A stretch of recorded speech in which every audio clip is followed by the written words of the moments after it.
चलिए, तो आज हम लोग 205 नंबर प्रश्न से क्वेश्चन को करेंगे और ये आपका फिर भी वही सारे क्वेश्चन है, मतलब सोशल कल्चर से आपको क्वेश्चन आपको देखने को मिलेंगे। और पहला क्वेश्चन है प्रार्थना समाज। बताइए प्रार्थना समाज के संस्थापक कौन होंगे, इसमें मैच करना है। बताइए कौन होगा प्रार्थना समाज के। चलिए रामकृष्ण, चलिए पहले छांटिए, रामकृष्ण मिशन के तो सही है ये। सत्यशोधक समाज जी का कहाँ के, ज्योतिबा फुले जी। ठीक है। मोहम्मदन एग्लो ओरिएंटल कॉलेज अलीगढ़ के कौन हो जाएगा, सर सैयद अहमद खान। ठीक है। प्रार्थना समाज का रनादे साहब। ठीक है, ध्यान में रखेंगे। ठीक है, हो गया, कोई दिक्कत तो नहीं है। चलिए अब आते हैं हम लोग देखेंगे। चलिए फिर से हमारे पास संस्था दिया हुआ है। ठीक है, आदि ब्रह्म समाज के संस्थापक बताइए कौन होंगे। ठीक है, सुमेलित कौन सा सुमेलित है। आदि ब्रह्म समाज के देवेंद्र नाथ टैगोर सही है। भारतीय ब्रह्म समाज का आत्माराम पांडुरंग तो गलत है। साधारण ब्रह्म समाज का आनंद मोहन बोस सही है क्या।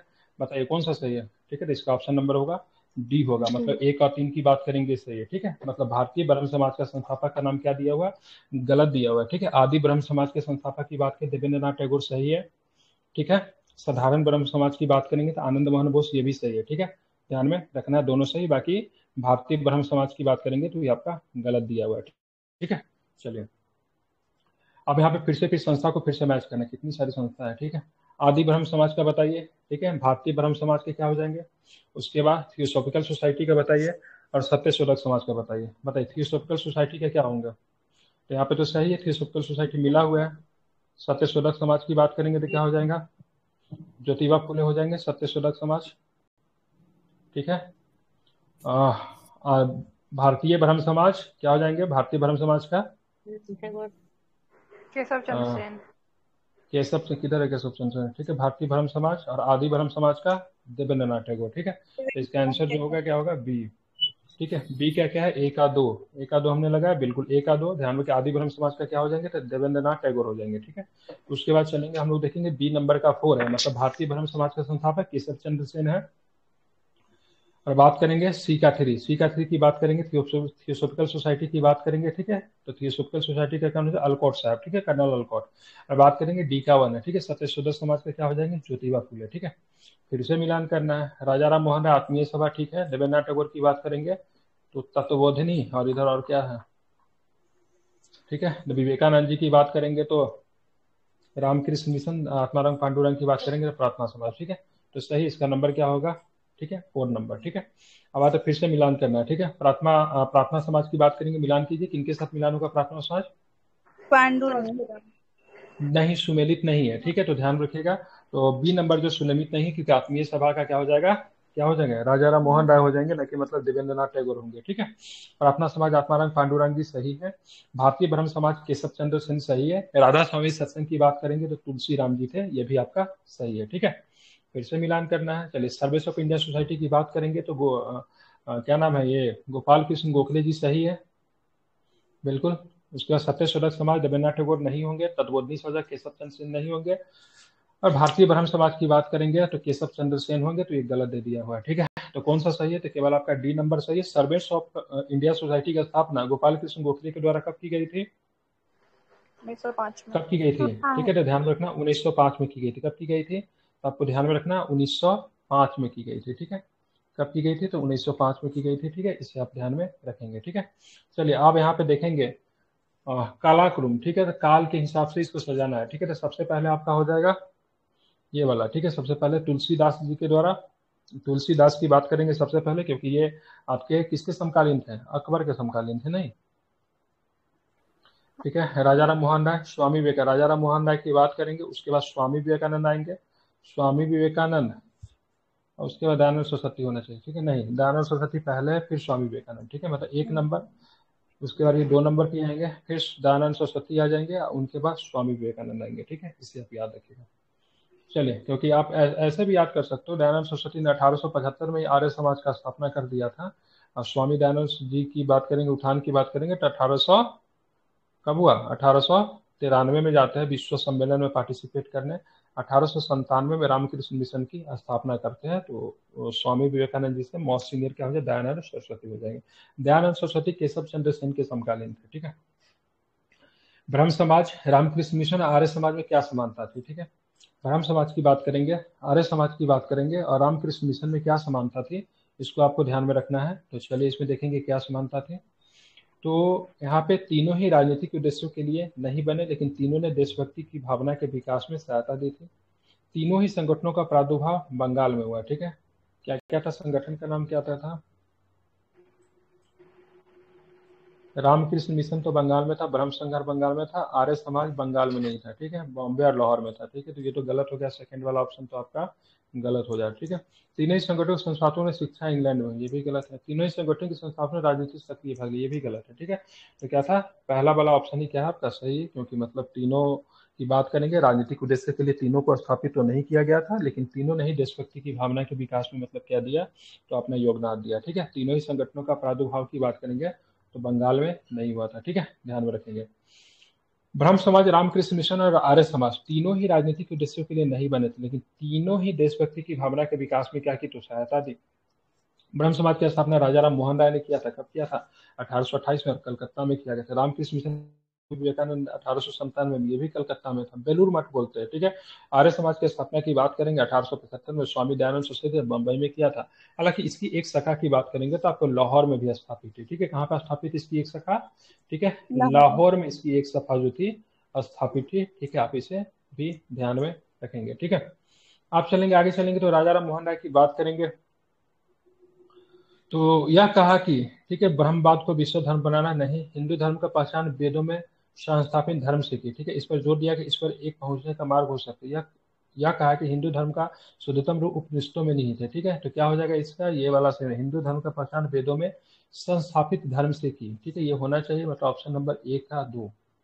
ठीक है, तो बिल्कुल ठीक है, 1 का 4 लिया है। ठीक है, यह कहा है कि हिंदू धर्म का शुद्धतम रूप उपनिषदों में निहित है। ठीक है, उसके बाद बी का 1 है, मतलब ए का 4 है, बी का 1। ठीक है, मतलब यह मतलब केशव चंद्र सेन ने क्या कहा, तो यह कहा कि ब्रह्मवाद को विश्व का धर्म बनाना चाहिए। दयानंद सरस्वती जो थे वेद के ऊपर बहुत ज्यादा थे, तो इनका वेद से रिलेटेड हो जाएगा। ठीक है, तो मतलब इन्होंने वेद के ऊपर बात की, हिंदू धर्म का पहचान वेदों में संस्थापित धर्म से, इन्हें इनका नारा भी था बैक टू वेदाज, मतलब वेदों की ओर लौटो। ठीक है, और डी नंबर बात करें रामकृष्ण मिशन की बात करेंगे तो इसका सी हो जाएगा। ठीक है, इस पर जोर दिया कि ईश्वर तक पहुंचने के कई मार्ग हो सकते हैं। ठीक है, ये भी आपको ध्यान में रखना, बाकी ये वाला जो आएगा सीधे यहाँ पे आएगा। ठीक है, इंपॉर्टेंट है। जरा इसके सोल्यूशन पढ़ता हूँ, सुनिएगा जरा। ठीक है, राजा राम मोहन राय को आधुनिक भारत का जन्मदाता कहा जाता है। इन्होंने 1828 में ब्रह्म समाज की स्थापना की और कहा कि हिंदू धर्म का शुद्धतम रूप उपनिषदों में निहित है। केशव चंद्र सेन ने भारतीय ब्रह्म समाज की स्थापना की और ब्रह्मवाद को विश्व धर्म, ठीक है ध्यान, ब्रह्मवाद को विश्व धर्म बनाने का आह्वान किया। दयानंद सरस्वती ने 1875 ईस्वी में आर्य समाज की स्थापना की। वे शुद्ध वैदिक परंपरा में विश्वास करते थे। उन्होंने पुनः वेदों की ओर चलो तथा भारत भारतीयों के लिए मतलब नारा दिया। उन्होंने सत्यार्थ प्रकाश, ठीक है, और सत्यार्थ प्रकाश की रचना का भाषा पूछ दिया जाता है तो हिंदी में थी। किसमें थी ये? तो हिंदी में थी। ये भी आपको ध्यान में रखना है। नाम पुस्तक लिखी जिसे आर्य समाज का बाइबल कहा जाता है। ठीक है, तो आर्य समाज का बाइबल किसे बोलते हैं? तो सत्यार्थ प्रकाश को कहते हैं। ठीक है, रामकृष्ण मिशन ने इस पर जोर दिया कि ईश्वर तक पहुंचने के कई मार्ग हो सकते हैं। ठीक है, ध्यान में रखना है, इंपॉर्टेंट है, इसे आप याद रखिएगा। ठीक है, भूलेंगे नहीं। अब देखेंगे 1856 में निम्नलिखित कानून पारित हुआ। ठीक है, तो 1856 में देखेंगे कौन सा कानून पारित होता है? मैरिज एक्ट और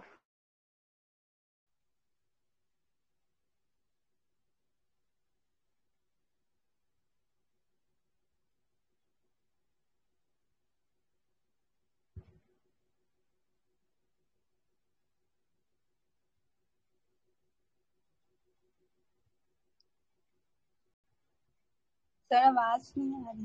नहीं आ रही है।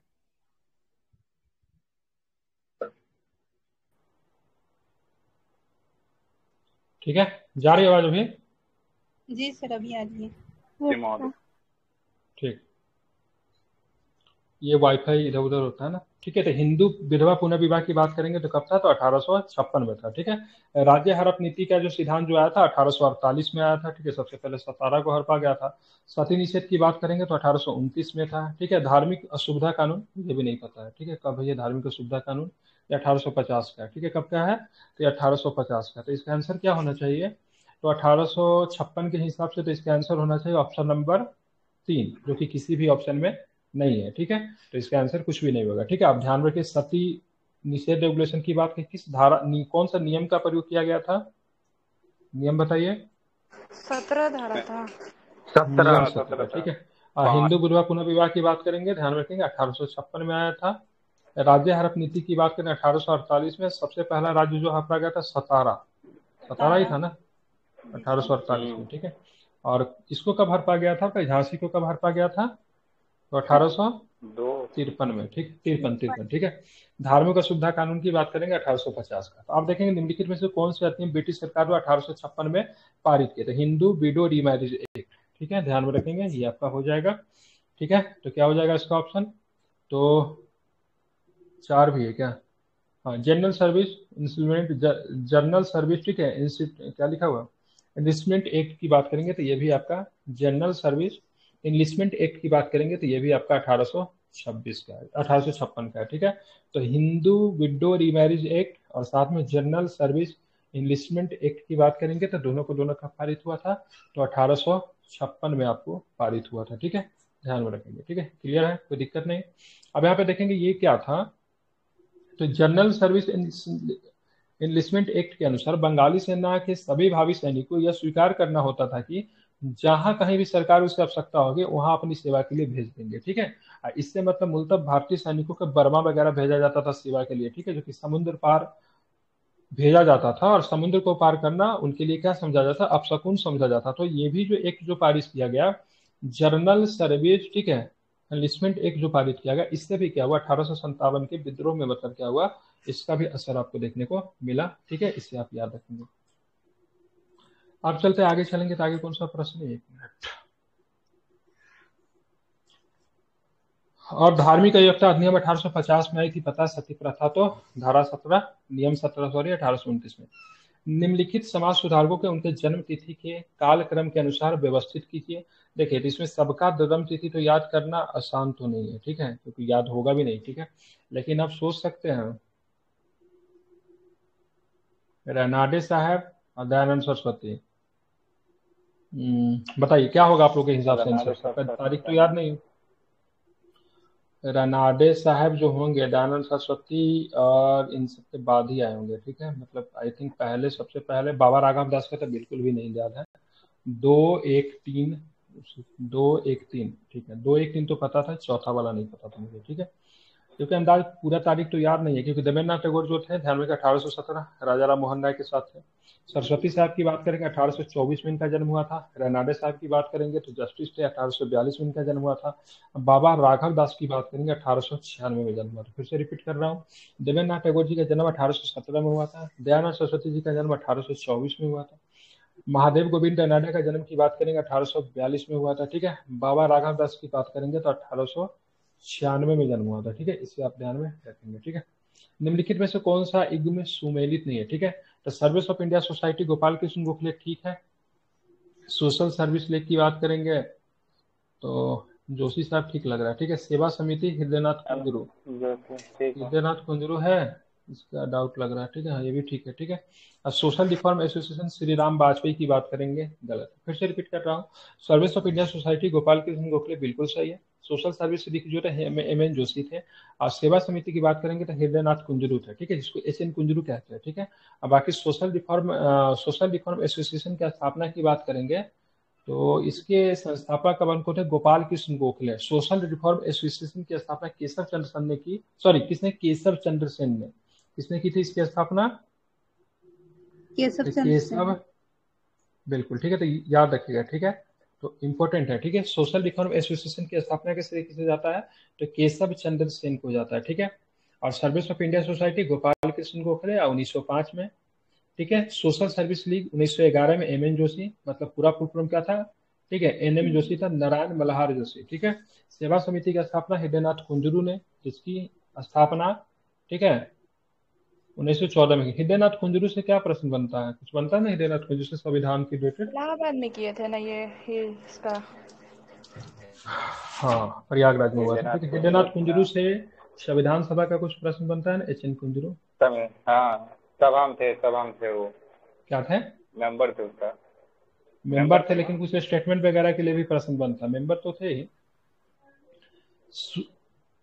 हाँ क्या बोलते हैं, क्या कुछ बोले तो बोले थे, काफी अच्छा बोले थे इन्होंने हृदयनाथ कुंजरू ने, ठीक है। ध्यान रखेंगे सूची 1 को सूची 2 से मतलब सुमेलित करना है, तथा नीचे दिए गए कूट का प्रयोग करके सही उत्तर का चयन भी करना है, ठीक है। तो चलिए इसको देखेंगे कौन सा प्रश्न है। चलिए, गोपाल कृष्ण गोखले की बात करेंगे तो भारत सेवक समाज, ठीक है, सही है। गोपाल कृष्ण गोखले भारत सेवक समाज, ठीक है। शिव नारायण अग्निहोत्री देव समाज। रैनाडे साहब की बात करेंगे तो इंडियन नेशनल कॉन्फ्रेंस हो जाएंगे। और दयानंद सरस्वती की बात करेंगे आर्य समाज। अब मिलाते हैं क्या इसके सही है, ठीक है। गोपाल कृष्ण गोखले, ठीक है, ध्यान में रखेंगे 1905 में भारत सेवक समाज।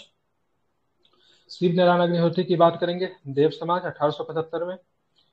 महादेव गोविंद ननादे इंडियन नेशनल कांग्रेस 1883 में, ठीक है। दयानंद सरस्वती की बात करेंगे तो 1885 में, ठीक है। इंडियन नेशनल कॉन्फ्रेंस था ये 1883 में बनी थी, ठीक है। ये 1886 में जाके किसमें मिल जाती है? किसमें मिल जाती है? कांग्रेस में मिलने वाली सबसे पहली संस्था नहीं, आईएनसी, हाँ, इंडियन नेशनल कांग्रेस में जाके मिल जाती है। 83 में बनी थी, 86 में जाके ये कांग्रेस में जाके मिल जाती है, ठीक है। तो कांग्रेस कभी पूछा जाता है इनमें से कौन सी संस्था जो थी कांग्रेस की पूर्ववर्ती संस्था थी, तो ये पूर्ववर्ती संस्था थी, रनाडे साहब ने बनाया था इंडियन नेशनल कांग्रेस। और भी लोग थे इसमें। 1883 में, 86 में जाके कांग्रेस में मिल जाती है, ठीक है। मे भी कहीं दिया भी होगा, ठीक है। इंडियन नेशनल कॉन्फ्रेंस को स्थगित करने का काम सुरेंद्र नाथ बनर्जी ने किया था। इसका पहला सम्मेलन 1883 में था। रनाडे ने भारतीय राष्ट्रीय सामाजिक सम्मेलन की स्थापना 1887 में की थी, ठीक है। अब यहाँ पे देखेंगे हिंदू विधवा पुनः विवाह अधिनियम, ठीक है। तो किसके शासनकाल में? 1856 में शासनकाल था। तो भाई साहब किसका था? हिंदू विधवा पुनः विवाह कैंगिंग का शासनकाल होगा। हाँ, कैंगिंग का शासनकाल। डलहौजी था ना, लेकिन डलहौजी लेता है। 55 56 हिंदू विधवा पुनः विवाह, ठीक है, कैंगिंग के शासनकाल में आया था। डलहौजी नहीं था, ठीक है। लेकिन इसमें डलहौजी ही ऑप्शन होगा क्योंकि यहाँ पे है नहीं, ठीक है। कैनिंग है। सती निषेध की बात करेंगे तो सती निषेध विलियम बेंटिक, ठीक है। दास प्रथा का उल्लंघन एलन वोरो के समय में, ठीक है। एज ऑफ कंसेंट की बात करेंगे तो लैंसडाउन के समय में आया था, ठीक है। अब आते देखिए यहाँ पे क्या लिखा हुआ है, ठीक है। सती प्रथा निवारक का 1829 में, ठीक है। ध्यान रखिए लॉर्ड विलियम बेंटिक के समय, ठीक है। हिंदू विधवा पुनर्विवाह 1856 ईस्वी लॉर्ड डलहौजी के समय प्रस्तावित हुआ था, ठीक है। पास कहीं के शासनकाल में हुआ। दास प्रथा का उन्मूलन 1883 में एलन वोरो के समय में हुआ था। और हिंदू सहवास वे अधिनियम, मतलब एज ऑफ कंसेंट की बात करेंगे जिसको सम्मति आयु अधिनियम कहते हैं, 1891 में आया था। उस समय कौन थे? लैंसडाउन थे, ठीक है। इसके समय में दूसरा फैक्ट्री अधिनियम भी आया था, ठीक है। पहला फैक्ट्री अधिनियम 1881 में रिपन के समय में। दूसरा जो था 1891 में आया था, ठीक है। ध्यान रखेंगे इसके समय में लैंसडाउन, क्या नाम था इसका यार? लैंसडाउन, लैंसडाउन है ना? हाँ, ठीक है। क्या नाम था इसका? लैंसडाउन के समय में आया था, ठीक है। ध्यान में रखेंगे, ठीक है। चलिए आप चलेंगे, आगे चलेंगे। और कौन सा प्रश्न है, ठीक है। 1942 का बंगाल का तारकेश्वर आंदोलन निम्नलिखित किससे संबंधित है? तारकेश्वर क्या लग रहा है? ठीक है, तो बिल्कुल लग रहा है, मतलब में मंदिर से लग करप्शन। रहा है, ठीक है, ठीक है। मंदिरों में भ्रष्टाचार, तारकेश्वर, ठीक है। और आपका यहाँ पे अकाली मूवमेंट जो चला था पंजाब में, ठीक है, वहां पर भी मतलब सिख जो मठ जो थे, मतलब क्या बोलते हैं उसको यार, गुरुद्वारा में जो मठाधीश लोग जो बैठे थे करप्ट लोगों के खिलाफ वो भी चलाया हुआ था पंजाब में। यहाँ पे मंदिरों में भ्रष्टाचार को लेकर तारकेश्वर चलता है, ठीक है। ये कब चला था? तो 1924 में चला था। आत्मसम्मान आंदोलन किसने प्रारंभ किया? ठीक है, तो ये सेल्फ रिस्पेक्ट मूवमेंट की बात करेंगे, वी ठीक रामास्वामी। है। इनको पेरियार के नाम से भी जानते हैं। किसके नाम से जानते हैं? पेरियार के नाम से जानते हैं, ठीक है, ध्यान रखेंगे, ठीक है। और यही पार्टी, यही मतलब जो था ना, यही द्रविड़ आंदोलन का मतलब ये केंद्र बनता है। आगे चल के डीएमके बन जाता है, द्रविड़ मुन्नेर कड़गम, ठीक है। पार्टी जो देख रहे हैं इसी के सिद्धांत पे काम करती है। आत्मसम्मान आंदोलन तत्कालीन हिंदू कुरीतियों एवं विकृत सामाजिक व्यवस्था को उखाड़ फेंकने के लिए ईवी श्री रामास्वामी नायकर द्वारा का प्रारंभ किया गया था। यह आंदोलन निम्न जाति से संबंधित था, जिसकी शुरुआत 1920 में की गई थी। इस आंदोलन को द्रविड़ आंदोलन तथा स्वाभिमान आंदोलन भी कहा जाता है, मतलब सेल्फ रिस्पेक्ट मूवमेंट कहते हैं, ठीक है। इस आंदोलन को द्रविड़ आंदोलन तथा स्वाभिमान आंदोलन भी कहा जाता है, जिसका केंद्रीय विषय समाज में पिछड़े वर्ग और महिला का अधिकार था। ईवी रामास्वामी एक तमिल राष्ट्रवादी नेता और, ठीक है, सामाजिक कार्यकर्ता था, जिसके कारण उन्हें द्रविड़ आंदोलन का पिता भी कहा जाता। वे जाति उत्थान और नारी उत्थान के उद्देश्य के समर्थक थे। आगे चल के इनका आंदोलन धर्म विरोधी एवं ईश्वर विरोधी हो गया, ठीक है। नास्तिक आदमी था ये, ठीक है। इसने काफी हिंदू धर्म के बारे में बहुत ही उल्टा सीधा बोला। और इसके सिद्धांत पे जो चलने वाला अभी भी दक्षिण भारत में कुछ पार्टी है, एआईडीएमके हो गया, डीएमके हो गया, जो हिंदू धर्म के बारे में बहुत ही उल्टा सीधा बोलते रहता है, सबके सब पेरियार का ही वंशज माने जाते हैं, ठीक है। तो नास्तिक था, ठीक है। डीएम की पार्टी की बात करें, वो भी नास्तिक था, ठीक है। और ये बहुत ही धर्म विरोधी बातें बोला जाता है। अभी दक्षिण भारत के लोग इसको मानते हैं, कुछ लोग जो है इनके पदचिन्ह पे भी चलते हैं, ठीक है। इसका नाम क्या था? ईवी रामास्वामी नायकर, ठीक है। ईवी रामास्वामी नायकर किसके लिए प्रसिद्ध था? ठीक है, तो किसके लिए था? तो ब्राह्मणवाद के सुधार से, स्वाभिमान आंदोलन से, निम्न जाति के आंदोलन से, साम्यवादी से नहीं थे। ठीक है, बाकी जो है, ठीक है, ध्यान रखेंगे। इसका क्या हो जाएगा, 2 N 3 लिया है। ठीक है, मतलब 2 N मतलब ये दोनों। ठीक है, मतलब देखिए दक्षिण भारत में आप जाएंगे तो ब्राह्मण लोग वहाँ पे पढ़े लिखे थे, तो नौकरी में वो लोग थे, समाज के उच्च वर्ग थे। ठीक है, यही बात इनको हजम नहीं हुआ, तो इन्होंने मतलब अपना एक अलग मोमेंट मतलब अपना। हालांकि दक्षिण भारत में बहुत सारी चीजें जो थी उत्तर भारत से डिफरेंट, वहाँ पे मंदिर पे जाने के लिए, ठीक है, दलितों को अनुमति नहीं थी। ठीक है, सड़क पर चलने के लिए भी अनुमति नहीं थी। ठीक है, सड़क पर चलने के लिए अलग अलग सड़क होता था, दलितों के लिए अलग सा। ठीक है, और वहाँ पे उसी जाति के लोग जो था उनके लिए अलग से था। तो बहुत सारी चीजें थी उस सब को लेकर मूवमेंट हुआ, लेकिन इन्होंने जो मूवमेंट जो चलाया वो थोड़ा अलग लेवल का था। ठीक है, इन्होंने बहुत सारे धर्म विरोधी बातें कही, हिंदू धर्म को पूरी तरीके से टारगेट किया। ठीक है, और खुद को मतलब नास्तिक कहने लगे। तो आगे चल के इनका जो आंदोलन जो था समाज सुधार ना होकर मतलब क्या हो गया, धर्म विरोधी हो गया। ठीक है, समाज सुधार तक तो सही था। हालांकि इस तरह का मूवमेंट आपको बंगाल में भी चला था। ठीक है, राजा राम मोहन राय ने भी चलाया था, बहुत सारे लोगों ने चला, लेकिन उन्होंने धर्म को कभी भी बहुत ही ज्यादा टारगेट नहीं किया। ठीक है, हाँ, धर्म को टारगेट किया, धर्म के कुरीतियों को टारगेट किया, न कि पूरा धर्म को टारगेट किया, लेकिन इसने पूरे धर्म को टारगेट किया। ठीक है, तो 2 और 3 की बात करेंगे, आपका बिल्कुल सही है। पेरियार ईवी स्वामी नायकर के बारे में निम्नलिखित कथनों पर आपको क्या करना है, विचार करना है। एक राजनीतिज्ञ, सामाजिक सकृतियावादी और दक्षिण भारत में द्रविड़ आंदोलन के प्रमुख व्यक्ति थे। ठीक है, वे जाति उत्थान, राष्ट्रवाद और नारी अधिकारों के उद्देश्य के समर्थक थे। ये भी आपका ठीक लग रहा है। ठीक है, अब देखेंगे क्या प्रश्न पूछता है। तो आपका ध्यान रखेंगे, दोनों के दोनों स्टेटमेंट की बात करेंगे, सही है। ठीक है, वे महाराष्ट्र के जाति विरोधी सुधार ज्योतिबा फुले के समकालीन थे, तो ऐसा नहीं था। ठीक है, ये आपका सही है। अब चलेंगे कंदुकरी। ठीक है, कंदुकरी वीरेशलिंगम के विचार एवं दर्शन की कौन सी एक विशेषता निम्नलिखित है। उनका विश्वास था कि विज्ञान और नैतिकता सत्य से असंबद्ध है। मतलब क्या नाम था, कंदुकरी वीरेशलिंगम के विचार एवं दर्शन की कौन सी एक विशेषता थी। उनका विश्वास था कि विज्ञान और नैतिकता सत्य से असंबद्ध है। ठीक है, वो सर्वव्यापी शिक्षा में विश्वास करते थे। उनका विश्वास था कि विद्यार्थियों के मन में सदाचारण बैठाने पर भाषा की कोई भूमिका नहीं है। उसके बाद देखेंगे उन्होंने किसी सांस्कृतिक आधार पर एक राष्ट्रीय चेतना बनाने का प्रयास नहीं किया। तो बताना कौन सा स्टेटमेंट सही है, तो ध्यान रखेंगे, ये बात करेंगे बी है। ठीक है, उनका वह सर्वव्यापी शिक्षा में विश्वास रखते थे, ही बिलीव इन यूनिवर्सल एजुकेशन। ठीक है, ये आपका ऑप्शन क्या है, सही है। ठीक है, कंदुकरी वीरे सलिंगम एक सामाजिक सुधार थे, तेलुगु, संस्कृत एवं हिंदी भाषा के विद्वान थे। दक्षिण में आंध्र प्रदेश में प्रार्थना समाज के प्रसार में सबसे बड़ा श्रेय इन्हीं को जाता है। ये भी पूछा जा सकता है, प्रार्थना समाज तो आपको बना था महाराष्ट्र में बना था, लेकिन कंदुकरी वीरेशलिंगम का योगदान था, जो कि दक्षिण भारत में भी प्रार्थना समाज फैला। ठीक है, वे आंध्र प्रदेश में प्रार्थना समाज के प्रचार में सबसे बड़ा श्रेय इन्हीं को जाता है। वो सर्वव्यापी शिक्षा में विश्वास करते थे, विधवा पुनर्विवाह के समर्थन भी करते थे। वर्ष 1878 में राजमुंदरी सोशल रिफॉर्म्स, ठीक है, राजमुंदरी सोशल रिफॉर्म्स एसोसिएशन की स्थापना, जिसे दक्षिण का प्रार्थना समाज कहा जाता है। ठीक है, तो यहाँ पे नोट कीजिएगा, राजमुंदरी, ठीक है, सोशल रिफॉर्म को दक्षिण का प्रार्थना समाज कहते हैं। इसका स्थापना करने का श्रेय किसा जाता है, तो कंदुकरी किसे जाता है, वीरेशलिंगम को जाता है। ठीक है, अब आगे चलेंगे। विधवा पुनर्विवाह के समर्थन में 1878 में निम्नलिखित में से किसने राजमुंदरी, ठीक है, सोशल रिफॉर्म एसोसिएशन की स्थापना की, तो क्या नाम था उनका, वीरेशलिंगम।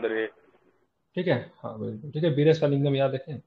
आप चलेंगे, विलियम बेंटिक ने सामाजिक बुराइयों को दमन उच्छेदन कर हिंदू समाज के सुधार का प्रयास किया। निम्नलिखित में से कौन उनमें शामिल नहीं था, तो ध्यान में रखेंगे क्या उनमें शामिल नहीं था, तो स्लेवरी नहीं शामिल था। ठीक है, क्या नहीं था, तो आपको स्लेवरी नहीं शामिल था। शिशु हत्या के लिए तो पहले भी कोशिश किया जा रहा था, हालांकि इनके समय में भी हुआ था, लेकिन स्लेवरी तो बिल्कुल नहीं था। ठीक है, आप देखेंगे 1828 से लेकर 1800, ठीक है, 35 तक क्या थी, ये भारत के क्या रहे, तो वायसराय, गवर्नर रहे, सॉरी।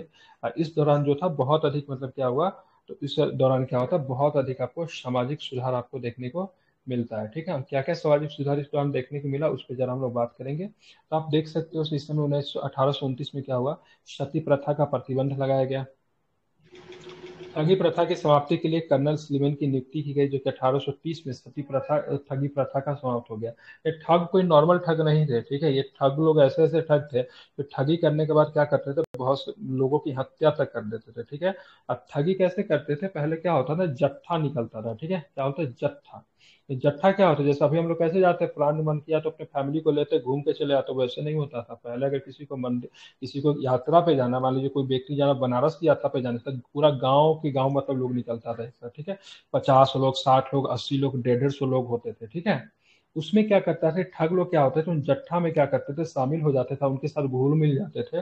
और उनको भी लगता था तो मतलब ये क्या है, ये भी तीर्थयात्री। अब जट्ठा जो निकलता था किसी गांव से ना, तो दूसरे गांव के लोग जो पता चलता था ना, तो वो भी क्या होते थे, मिल जाता था। पता करा था मतलब 400 500 आदमी लोग जो है, तो मतलब लंबा यात्रा करके तीर्थ यात्रा के लिए निकला। वो लोग कई जगह पे रुकते थे, उनके साथ पूरा खाने पीने का सामान, पूरा संपत्ति उनके साथ होता था, क्योंकि काफी लंबी यात्रा होती थी, ठीक है। ये ठग लोग क्या करते थे, उसमें शामिल हो जाते थे, उसके बाद सबको क्या करते थे, नशा की स्थिति में नशा खिलाकर लूट लेते थे। और बहुत जगह पे क्या होता था, उनकी हत्या तक कर देते थे। ऐसे ऐसे ठग थे जिन्हें मतलब 200 300 लोगों की हत्या कर रखी थी। तो ये काफी एक मतलब दिक्कत वाला विषय था। और इस चीज को मतलब समाप्त करने का श्रेय कर्नल स्लीमेन के योगदान से विलियम बेंटिक ने किया था, ठीक है। इसने भारत में शिशु हत्या पे प्रतिबंध लगाया, देवी देवताओं को नर बलि देने की प्रथा को भी प्रतिबंध किया। 1835 में बेंटिक ने कलकत्ता मेडिकल कॉलेज की भी नींव रखी थी। जबकि दास प्रथा का अंत की बात करेंगे तो एलन बरो के समय में हुआ था 1843 में, जो कि इसका शासनकाल 42 से लेकर 44 तक था। और ज्यादातर चीजें जो थी इसके समय में 1843 में ही होगा, ठीक है। चलिए, निम्नलिखित अधिकारी का संबंध ठगी से था, ध्यान रखें, स्लीमेन का था। किसका था, स्लीमेन का था। ठगों का उन्मूलन किसके नेतृत्व में हुआ, तो ध्यान रखेंगे तो स्लीमेन के नेतृत्व में होता है ठगों का उन्मूलन, ध्यान में रखना है। भारत में दासत्व का संबंधित 1843 में अधिनियम 5, ठीक है, कौन था, तो नियम 5 था दास प्रथा के लिए। और सती के लिए कौन था, नियम 17 था, ध्यान में रखेंगे, ठीक है। और तो यहाँ पे ध्यान रखें, इसके द्वारा स्वामियों को यह अधिकार दिया कि वो अपने दासों को स्वेच्छा से अपनी भू संपदा में बंधुआ की तरह रख सकेंगे, ऐसा तो कुछ नहीं था। इसके द्वारा स्वामियों को अपने दासों पर दावा करने के लिए न्यायालय जाने से वंचित किया गया। परित्याग के मामले को सुलझाने के लिए न्यायालयों में स्वामियों पे संयुक्त रूप में कार्य किया गया। दास भूमि को बात करेंगे, दास भूमि के स्वामी बन गए, ठीक है। तो क्या था इसमें, तो इसके द्वारा स्वामियों को अपने दासों पर दावा करने के लिए न्यायालय जाने से मतलब क्या कर दिया गया, वंचित कर दिया गया, ठीक है। तो दास प्रथा की अंत होती है 1843 में होती है, ठीक है। किसके समय में होती है, तो 1843 में एलन बरो के समय में होती है, ठीक है। किसके समय होती है, तो लॉर्ड एलन बरो के समय में 1843 में होती है। कौन सा नियम था, तो नियम ध्यान में रखिएगा, कौन सा नियम बनाया गया, तो नियम 5 की तहत, ठीक है। कौन सा, नियम 5 की तहत क्या होती है, दास प्रथा की समाप्ति की जाती है, ठीक है। इससे आप लोग क्या रखेंगे, ध्यान में रखेंगे। गवर्नर से एक प्रश्न आपको 100% एग्जाम में देखने को मिलेगा। अभी तो मैं डिटेल्स में करा दे रहा हूँ, लास्ट समय भी मैं बहुत सारे टॉपिक लिख कर दूंगा, लगभग 150-200 टॉपिक लिख कर दूंगा। वो आप लोगों को खुद से भी करना है, और जितना मुझसे बन पड़ेगा मैं भी करा दूंगा, ठीक है। तो टॉपिक आप लोग को मिलेगा मात्र एग्जाम से 15 से 20 दिन पहले, जहाँ से सारे प्रश्न लगभग वहां से आ जाएंगे। जो मैं टॉपिक दूंगा ना, वहां से 50 से 60% क्वेश्चन आपको, 50% जीके के 50% क्वेश्चन आपको दिखने को मिलेंगे, ठीक है। कहाँ कहाँ से पढ़ना, वो सोर्स भी आपको मैं दे दूंगा लिख के। 1843 के इंडिया एक्ट पंचम ने किस बात को अवैध घोषित किया, पंचम ने बात, एक पंचम क्या था, धारा 5 क्या था, तो ध्यान रखेंगे स्लेवरी था, ठीक है, गुलामी था। अब देखें, गुलामी की बात करेंगे, बहुत सारी चीज थी, ठीक है। 1833 में चार्टर्ड एक्ट के अधीन भारत सरकार को दासों की अवस्था में सुधारने के, अंततः दासता समाप्त करने के लिए भी आज्ञा दी गई। लॉर्ड एलन बरो के काल में 1843 के अधिनियम 5 के द्वारा समस्त भारत में दासता को अवैध घोषित कर दिया गया। हालांकि इसके पूर्व लॉर्ड कॉर्नवालिस ने 1789 में दासों के व्यापार पर रोक लगा दिया था, किंतु चार्टर एक्ट के तहत पहली बार 1843 में भारत में दास प्रथा को प्रतिबंधित किया गया, ठीक है। दासों को किसी भी प्रकार के, ठीक है, अधिकार नहीं होते थे। हालांकि वो शादी विवाह कर सकते थे, लेकिन शादी विवाह करने के बाद जिनसे करते तो वो भी खुद ब खुद दास बन जाता था, ठीक है। लेकिन जन्म लेने वाला बच्चा दास नहीं होता था, ठीक है, इस चीज को ध्यान रखना, वो स्वतंत्र होता था। इसमें बहुत सारे नियम थे, बताऊंगा कभी। हालांकि दास प्रथा यूरोप में बहुत पहले से प्रचलन में थी, अमेरिका में भी दासों को लेकर युद्ध होता है। और दास का जो सबसे बड़ा सेंटर जो था दासों का जो खरीद बिक्री था, पुर्तगाल के राजधानी लिस्बन थी, वहां पे दासों की खरीद बिक्री यूरोप में होती थी। हालांकि भारत में दास जो था थोड़ा दूसरा ढंग का दास था। भारत में दासों को निर्यात पे कब प्रतिबंध कर दिया गया, तो 1789 में किया, कॉर्नवालिस के शासनकाल में। लेकिन अधिनियम मतलब कानून बनाकर समाप्त की बात करेंगे तो 1843 में कानून बनाकर समाप्त किया गया, ठीक है। निम्नलिखित में से किस एक में भारत में दास प्रथा की प्राथमिकता को समाप्त कर दिया गया? तो ध्यान रखेंगे 1843 का एक्ट 5। आप चलेंगे निम्नलिखित में से कौन सा बंगाली नाटक बहुविवाह प्रथा के विरुद्ध निर्देशित था? तो उसका नाम था, ठीक है, क्या नाम था, क्या नाम था उसका, कुलीन कुल सर्वस्व। ठीक है, क्या नाम था, कुलीन कुल सर्वस्व। ये बंगाली नाटक था। ठीक है, बंगाली नाटक की बात करेंगे तो कुलीन कुल सर्वस्व बहुविवाह के विरुद्ध निर्देशित। यह प्रथम बंगाली नाटक है जिसे 1856-57 में राम नारायण तर्क रत्न ने उन कुलीन ब्राह्मणों के विरुद्ध निर्देशित किया था जिन्होंने विवाह को एक व्यवसाय बना दिया था। ठीक है, तो क्या नाम था डायरेक्टर का नाम? राम नारायण, सॉरी नारायण है सीधे, नॉट राम, राम भी है। ठीक है, राम नारायण ध्यान तर्क। भारतवर्ष में नारी आंदोलन का सूत्रपात मुख्यतः किसकी परिणता से हुआ? ठीक है, नारी आंदोलन की बात हो रही है। ठीक है, तो ध्यान रखिए इसका नाम क्या है, रानाडे, रामाबाई रानाडे। ध्यान में रखेंगे रामाबाई रानाडे जी की, इनका बहुत अधिक योगदान था। रमाबाई रानाडे की बात करें, आधुनिक भारत में महिला की अग्रणी नेतृत्व करता थी रमाबाई साहिबा ने। ठीक है, मुंबई में, ठीक है, हिंदू लेडीज सोशल क्लब की शुरुआत की उन्होंने। मुंबई एवं पुणे में सेवा सदन सोसाइटी की भी स्थापना की। वह महिलाओं के शिक्षित, ठीक है, आत्मनिर्भर और आर्थिक रूप से, ठीक है, बनाने के पक्षधर, पंडिता के उपनाम से बुलाते थे। तो रमाबाई रानाडे को क्या बोलते थे? रमाबाई रानाडे को क्या बोलते थे? पंडिता के उपनाम से बुलाते थे। ठीक है, मतलब पंडित रमाबाई रानाडे, पंडिता रमाबाई रानाडे कह सकते हैं। ठीक है, भारत स्त्री महामंडल की स्थापना 1910 में इलाहाबाद में सरला देवी चौधरी ने की थी। क्वेश्चन पूछा हुआ, आप लोग मार्क कर लीजिए। 1910 में इलाहाबाद में, ठीक है, भारत स्त्री, ठीक है, किसकी स्थापना? तो भारत स्त्री महामंडल की स्थापना होती सरला देवी चौधरी के द्वारा। ठीक है, यह भारत का प्रथम महिला संगठन था। सरला देवी रविन्द्रनाथ टैगोर की बड़ी बहन स्वर्ण कुमारी की बेटी थी, तो ये भी ध्यान में रखना है। ठीक है, रविन्द्रनाथ टैगोर जी की, ठीक है, रविन्द्रनाथ टैगोर बहुत सारे भाई थे, 4-5 भाई थे। ठीक है, उनकी जो सबसे बड़ी बहन जो थी स्वर्ण कुमारी, उनकी बेटी थी, क्या नाम था उनका? सरला देवी चौधरी। ठीक है, उन्होंने क्या किया था? तो उन्होंने प्रयागराज में, इलाहाबाद में स्त्री महामंडल की स्थापना 1910 में किया था। निम्नलिखित में से किस समाज सुधारक को पंडिता के नाम से जाना जाता है? ठीक है, रमाबाई को। ठीक है, किसे? रमाबाई को। भारत में स्त्री महामंडल जिसकी स्थापना 1910 में इलाहाबाद की बैठक में की गई थी, स्थापना किसने किया था? तो सरला देवी चौधरी। किसकी भांजी थी सरला देवी चौधरी? क्या बताएंगे, किसकी भांजी थी सरला देवी चौधरी? बिल्कुल, तो रविन्द्रनाथ टैगोर की क्या थे? भांजी थे। ठीक है, आप इसे याद रखेंगे। ठीक है, अब आते हैं हम लोग देखेंगे आगे, प्रश्न देखेंगे क्वेश्चन। अखिल भारतीय अस्पृश्यता विरोधी league, all India anti untouchability league, ठीक है, अखिल भारतीय किसान सभा, ठीक है, तो स्वामी सदानंद सरस्वती, तो ठीक है। आत्मसम्मान मूवमेंट की बात करेंगे तो ये भी सही है, ये अस्पृश्यता वाले गांधी जी होंगे। और क्या है यहाँ पे,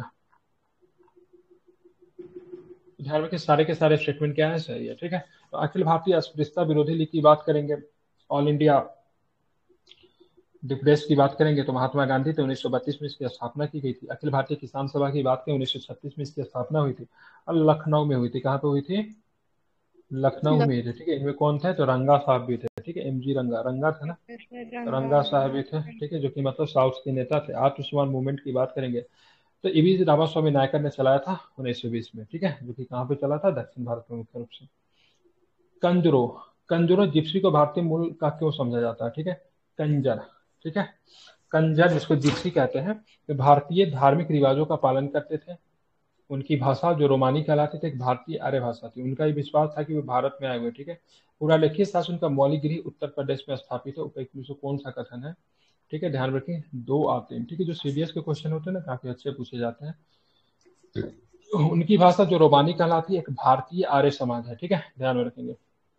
उनका ये विश्वास है कि भारत से आए हुए। ठीक है, ध्यान में रखना, ये दोनों के स्टेटमेंट की बात करेंगे, सही है। ठीक है, दोनों के स्टेटमेंट की बात करेंगे, सही है। ठीक है, ध्यान में रखना है। ठीक है, अब हम चलते हैं आगे, क्या प्रश्न है उसको भी जरा देखते हैं। कंजर जिप्सीज का मूल निवास राजस्थान एवं पंजाब के क्षेत्र में था। वर्तमान में मध्य एशिया, ठीक है, दक्षिणी यूरोप, अमेरिका के आर्द्र क्षेत्रों में निवास करते थे। ठीक है, भारतीय मूल के माने जाते, इनकी भाषा को रोमानी कला थी, वो एक भारतीय आर्य थे। ठीक है, कंजर। ठीक है, अभी देखिएगा बहुत शोर शराबा काफी होता है ना, तो कंजर की तरह हल्ला मत करते। ये थोड़े जनजाति थे जिनमें बहुत अधिक ना क्या बोलते हैं उसको, नैतिकता और मतलब अनुशासनता की अभाव था।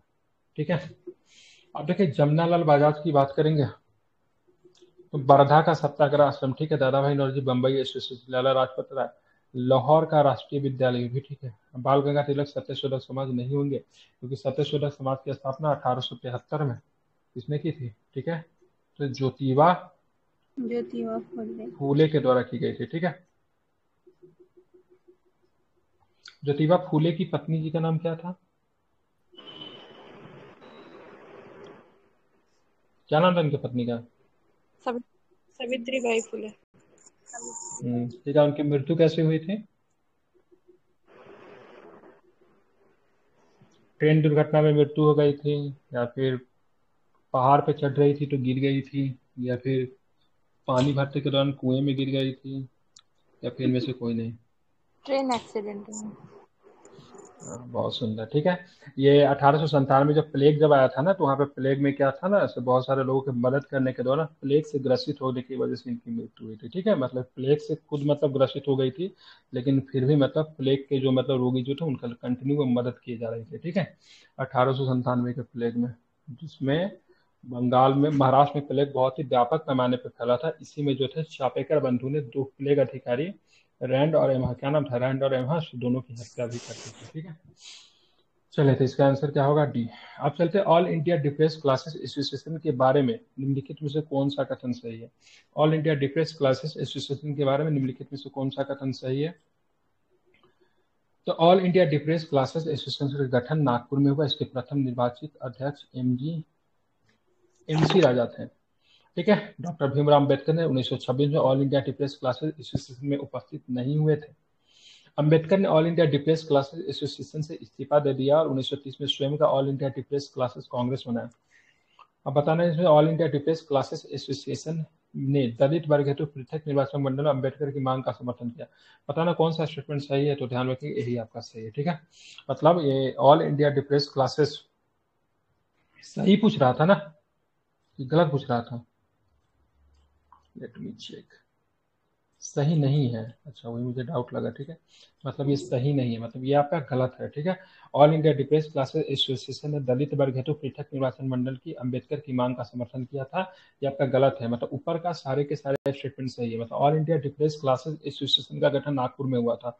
ये डिप्रेस क्लास के लेकर ना 4-5 हुआ, इसलिए कंफ्यूजन होता है, तो थोड़ा सा इसको ध्यान में रख के कीजिएगा। गांधी जी भी है डिप्रेस क्लासेस के, अम्बेडकर जी भी है। ठीक है, यहाँ पे एमजी राजा भी थे जो कि निर्वाचित अध्यक्ष बने थे, तो इसमें थोड़ा डाउट होता है। ठीक है, इसका प्रथम निर्वाचित अध्यक्ष कौन थे?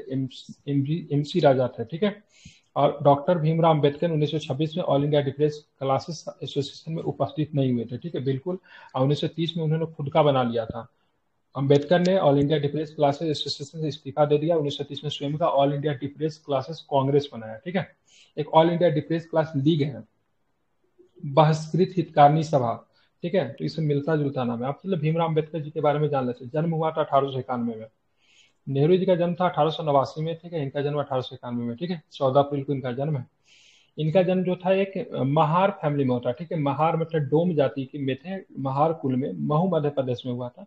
अम्बेडकर निम्न जातियों के उत्थान के हेतु अनेक कार्य किए। अम्बेडकर जी नव बौद्धवाद के प्रतिपादक माने जाते हैं। 1920 ईस्वी में बंबई में the all India depress classes federation तथा जुलाई 1924 में बहिष्कृत हितकारिणी सभा का गठन किया। इंपॉर्टेंट है, नोट डाउन कीजिए।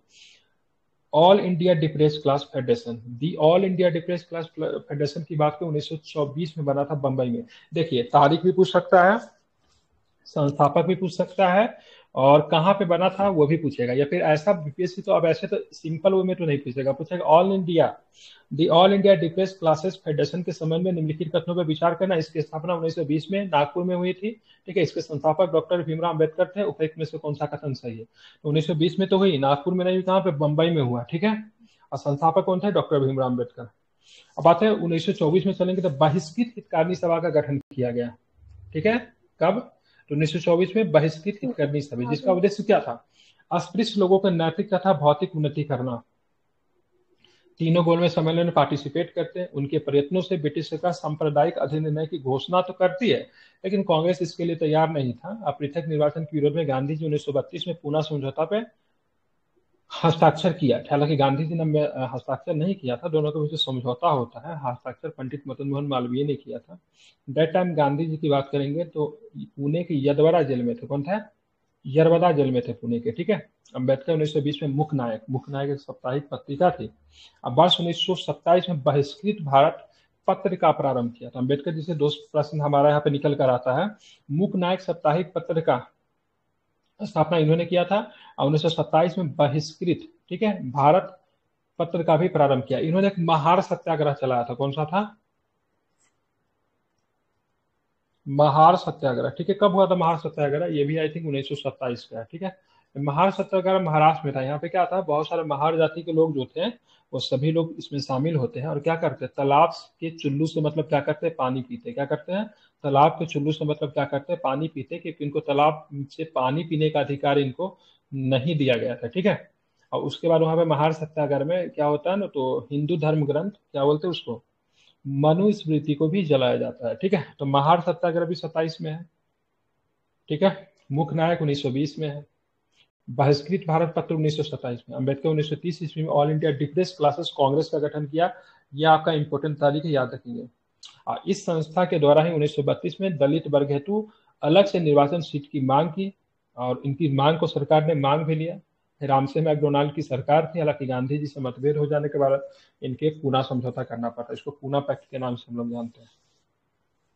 वर्ष 1937 में इंडिपेंडेंट लेबर पार्टी, ठीक है, तथा वर्ष 1942 में अनुसूचित जाति संघ की स्थापना की। आपको एक चीज जान का बड़ा मतलब लगे, बोलते हैं ना भारत का जो चुनाव होता है किसी को भी नहीं चुनते, मतलब किसी को भी नहीं सोचा। सोच सकते अम्बेडकर जी जब पहला आम चुनाव होता है 1951 में, चुनाव हार गए, पता है, लोकसभा का चुनाव अम्बेडकर जी हार गए, ठीक है। ये पहले चुनाव में जेबी कृपलानी साहब भी लोकसभा के चुनाव हार गए, मतलब मानने वाली बात है। मतलब कोई कह सकता है अम्बेडकर जी चुनाव हार सकते हैं, लेकिन ये चुनाव हार गए थे, ठीक है। तो इंडिपेंडेंट लेबर पार्टी की स्थापना 1936 में करते हैं। 1942 में अनुसूचित जाति संघ शेड्यूल कास्ट फेडरेशन की स्थापना की, जो अखिल भारतीय अनुसूचित जाति संघ के नाम से प्रसिद्ध है। उन्होंने सिद्धार्थ कॉलेज की स्थापना की। कौन सा कॉलेज? सिद्धार्थ कॉलेज, ध्यान रखेंगे, कोई कॉलेज का नाम है तो सिद्धार्थ कॉलेज।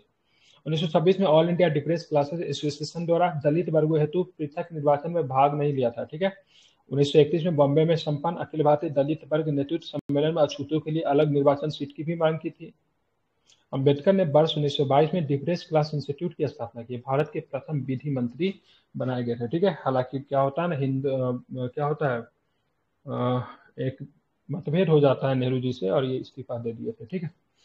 गांधी जी 1932 में all India depress class association का गठन किया था, जिसने पृथक निर्वाचन की मांग को मानने से मतलब क्या किया था, इनकार कर दिया था। अब नेहरू जी का जो पहला कैबिनेट जो था, जो कैबिनेट जो बनता है क्या होता है, उसमें पार्टी का केवल सदस्य होते हैं ना। कैबिनेट में क्या होता है, मुख्य तो जिस पार्टी का सदस्य होता है वही होता है। लेकिन पहला कैबिनेट में बात करेंगे तो विपक्षी पार्टी के भी सदस्यों को मंत्री बनाया गया था। जस्ट लाइक कभी भी कांग्रेस के सदस्य नहीं रहे अम्बेडकर जी, वो भी मंत्री थे। हिंदू महासभा के डेट टाइम के बड़े नेता, क्या नाम था उनका, उद्योग मंत्री बने थे, जिनकी मृत्यु कश्मीर में हो गई थी जेल में, ठीक है, वो भी थे उसमें। तो सबके सब जो थे इसमें मंत्री बने थे, ठीक है, ध्यान में रखना इंपॉर्टेंट है, ठीक है।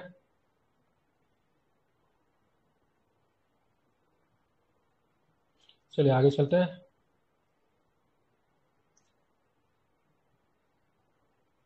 आवाज आ रही है?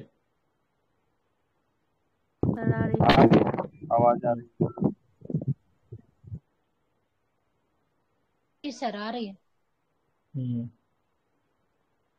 चलिए शुरू करेंगे। 241 नंबर क्वेश्चन, ठीक है। बॉम्बे 1931 में, सॉरी, वर्ष 1931 में बॉम्बे में हुए अखिल भारतीय दलित वर्ग नेतृत्व सम्मेलन all India depress class leader conference द्वारा निम्नलिखित में से कौन सी मांग रखी गई थी? तो 1931 वाला में इन्होंने क्या मांग रखा, तो इन्होंने बोला था भाई साहब अछूतों के लिए अलग से निर्वाचन सीट दो।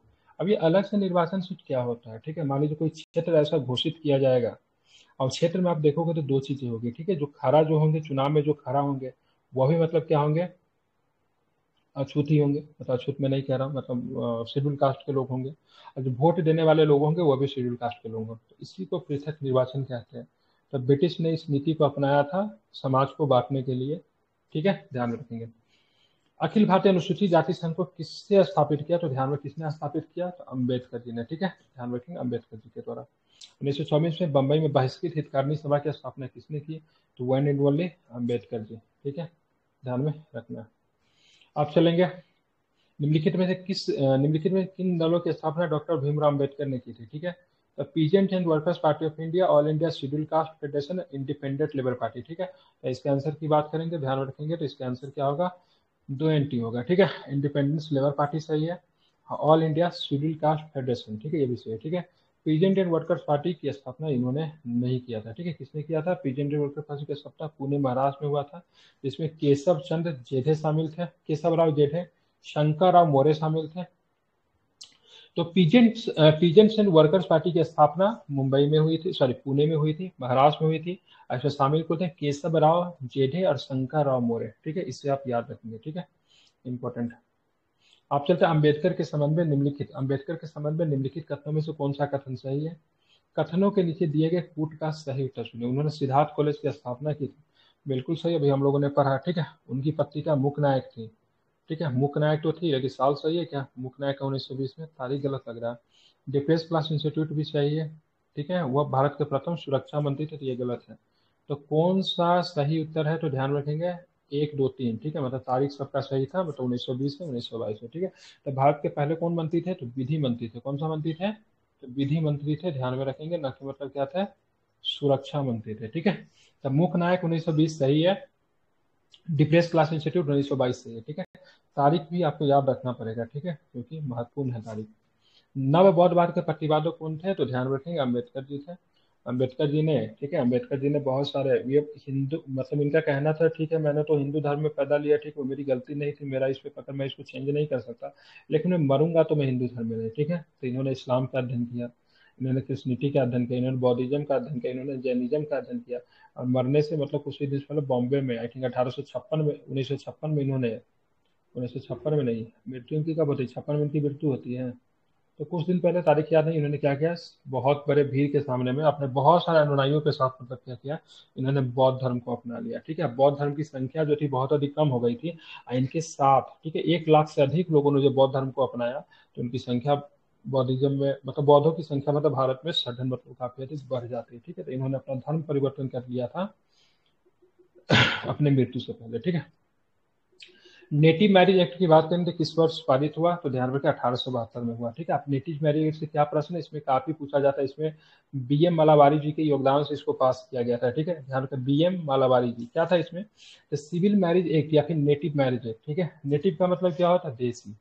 ठीक है, 1872 में पारित हुआ। इस अधिनियम पर लड़कियों की विवाह की आयु कितनी तय की गई थी, 14 वर्ष, और लड़कों की विवाह की आयु 18 वर्ष, मतलब इसमें से कम में अगर कोई विवाह करता है तो इलीगल होगा। इस अधिनियम के द्वारा बहुपत्नी प्रथा को भी समाप्त कर दिया गया।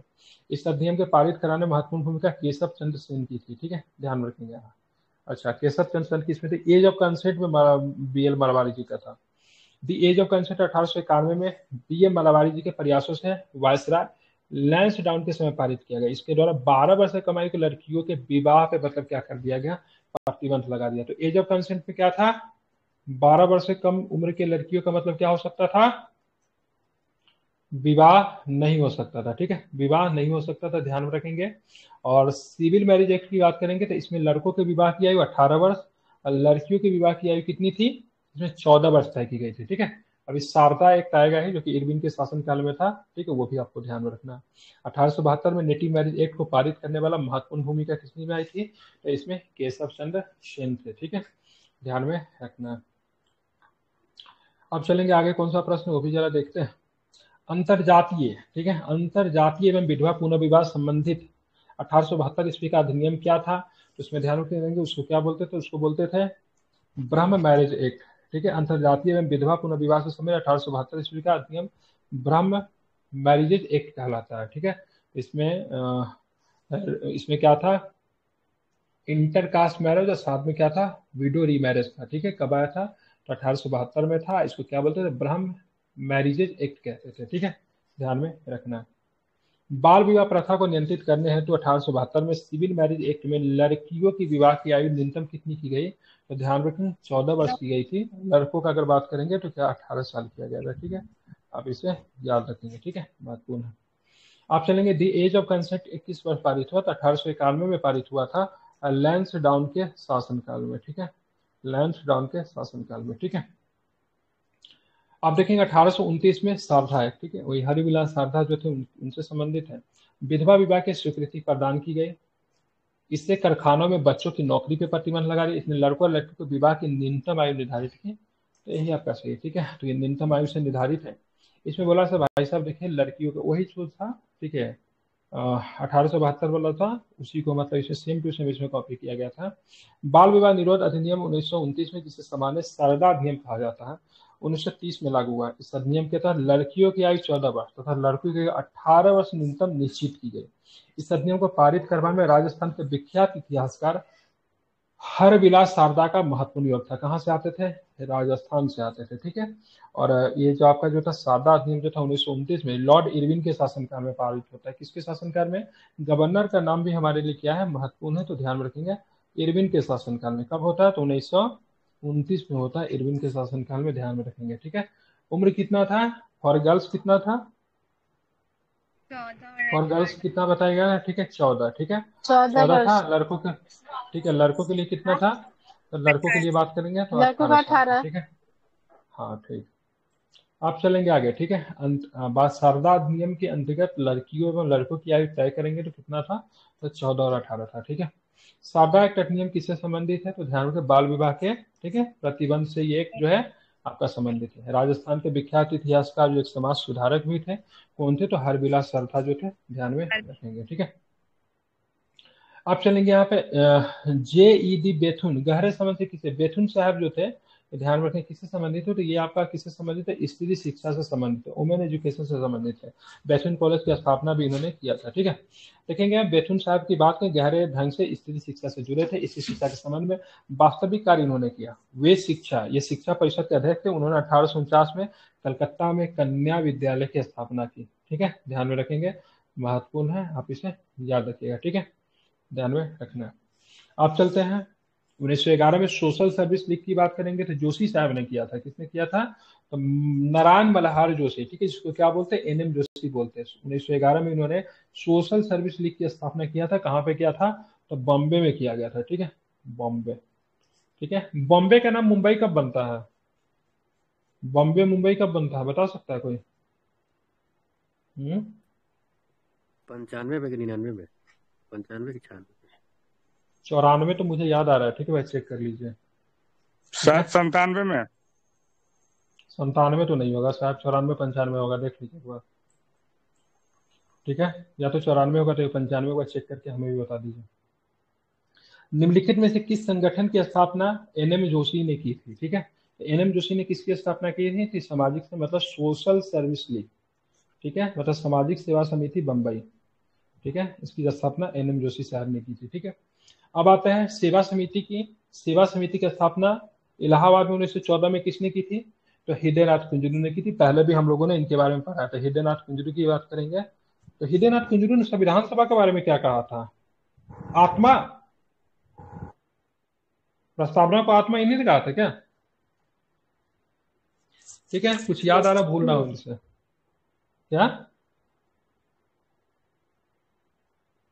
चलिए, सेवा समिति की स्थापना सर्वेंट्स ऑफ इंडिया सोसाइटी के प्रभावशाली सदस्य हृदयनाथ कुंजरू ने 1914 में इलाहाबाद में की थी। यह समिति संगठित समाज सेवा के द्वारा प्राकृतिक आपदा, शिक्षा में स्वच्छता आदि में भी कार्य करती थी, ठीक है।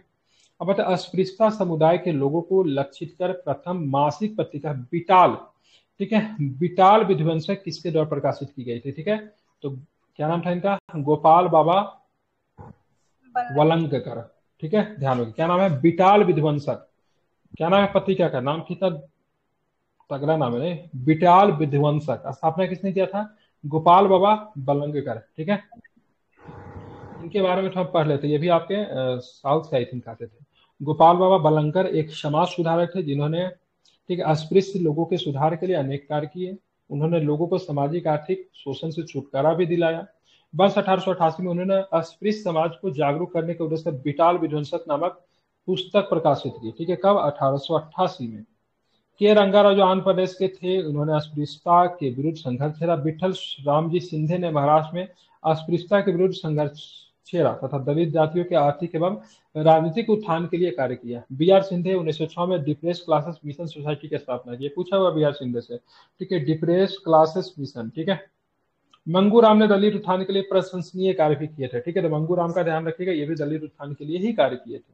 निम्नलिखित में कौन सा अस्पृश्यता उन्मूलन से संबंध है? ठीक है, तो ध्यान रखिए मंगूराम भी शामिल है, विट्ठल रामजी सिंधे भी शामिल है, और के रंगा राव। ठीक है, तो ये बहुत सारे नेता जो है इसमें शामिल है। क्या इसका आंसर लेता है? ठीक है, बी, मतलब 1 2 4 शामिल है। ठीक है, कौन कौन है? तो 1 2 4 में कौन कौन है? तो ध्यान रखिए गोपाल कृष्ण गोखले के छोड़ के सबके सब शामिल है। ठीक है, के रंगा राव भी शामिल है। ठीक है, बाकी विट्ठल रामजी सिंधिया भी शामिल है, मंगू राम साहब भी शामिल है, सबके सब किससे? तो दलित उत्थान के लिए सारे ने कार्य किए थे। क्या किए थे? ध्यान रखिए अस्पृश्यता से संबंधित है, दलित उत्थान के लिए इन्होंने क्या किए थे? कार्य किए थे। ठीक है, ध्यान में रखना।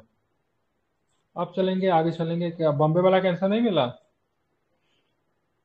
19वीं शताब्दी के धर्म एवं समाज सुधार आंदोलन के जनसंख्या के किस वर्ग को मुख्यतः आकर्षित किया? तो 19वीं शताब्दी के धर्म एवं समाज सुधार आंदोलनों ने जनसंख्या के किस वर्ग को मतलब क्या किया? तो मुख्यतः आकर्षित किया। तो किस वर्ग को आकर्षित किया? तो ध्यान रखेंगे बुद्धिजीवी वर्ग, नगरीय उस वर्ग, निर्धन सब साधारण, या फिर उदार राज्य रजवाड़े। ठीक है, इसका आंसर क्या होगा?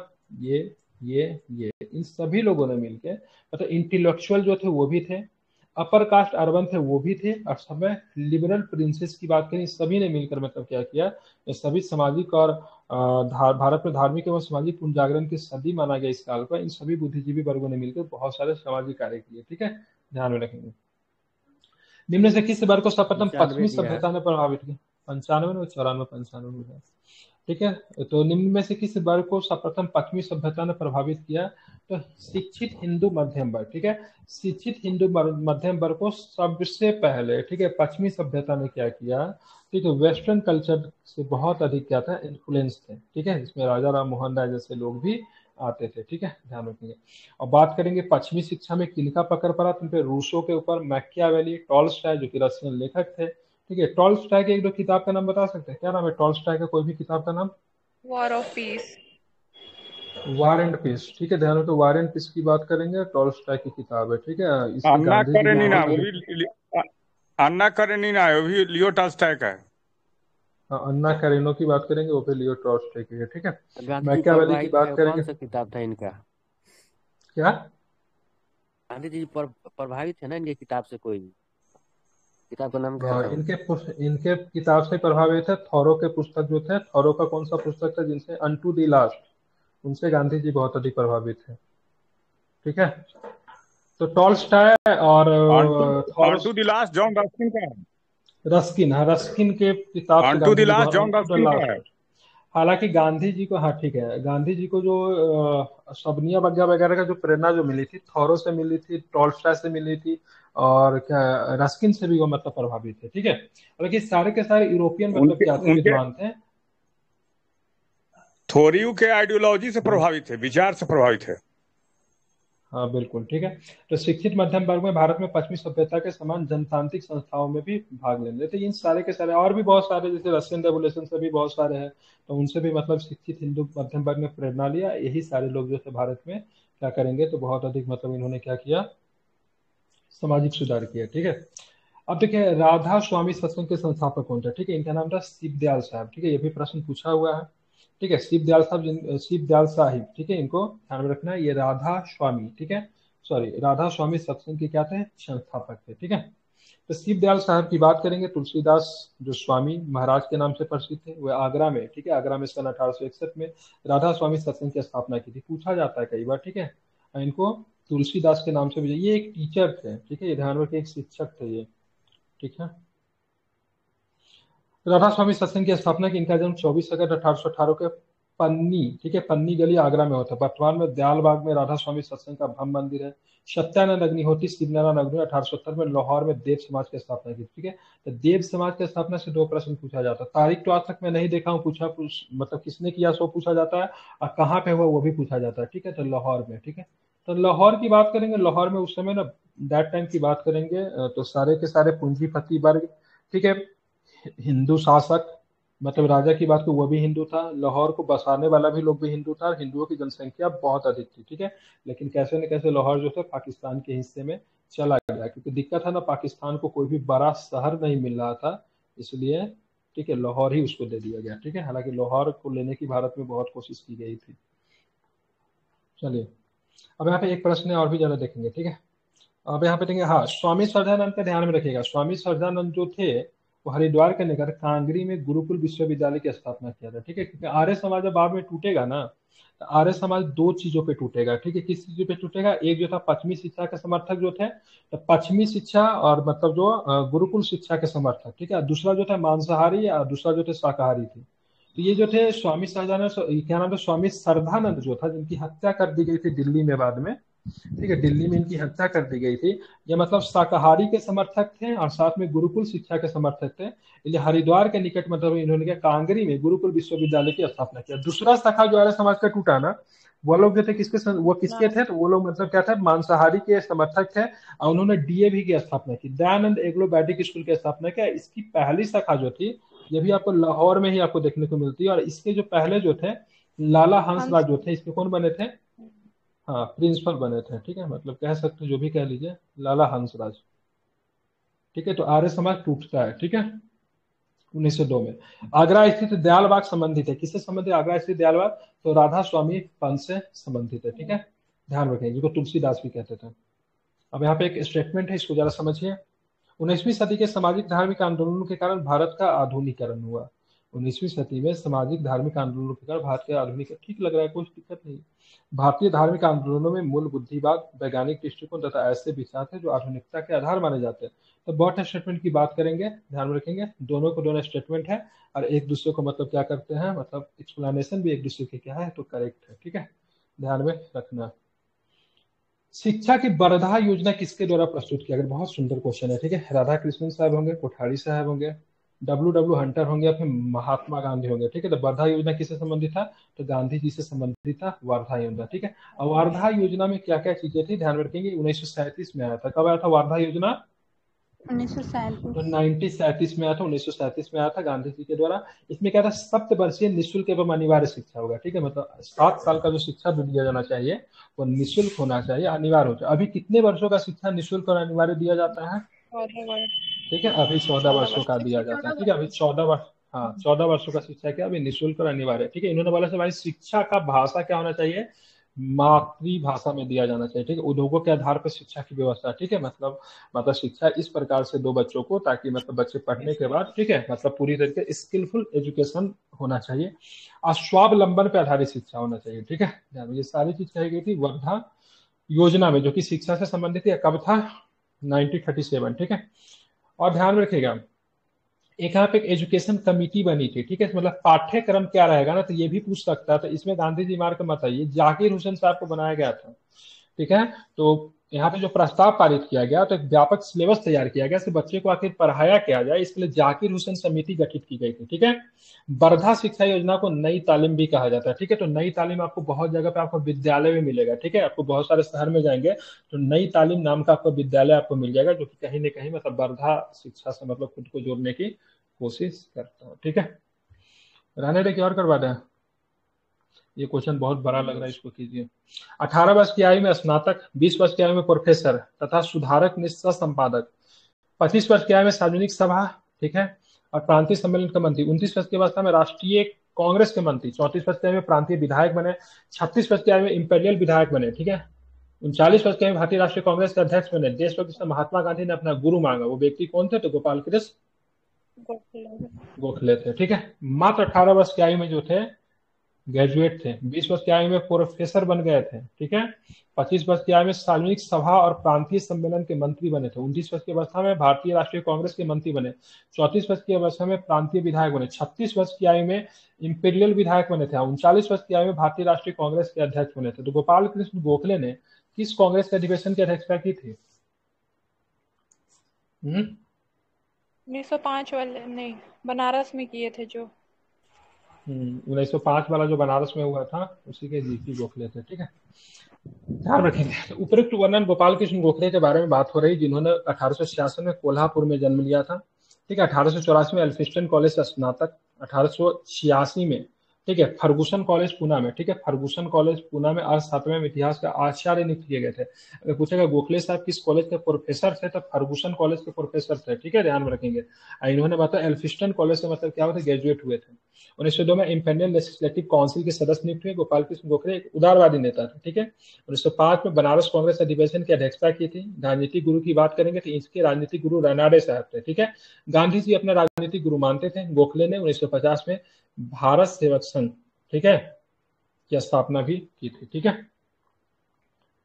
तो रहने देता हूं, ठीक है। 269 से कल कंटिन्यू करेंगे, इसको आपको ध्यान में रखना। अगला क्लास इसकी बात करेंगे तो 9:30 के आसपास होगी, ठीक है, जहाँ पे हम लोग परफेक्शन आइज के सेट को डिस्कस करना। पहले करंट अफेयर्स करेंगे, फिर परफेक्शन आइज के सेट को डिस्कस करेंगे। ज्योग्राफी का सेट आपका है परफेक्शन आइज का, जो कि ग्रुप में डाला हुआ है।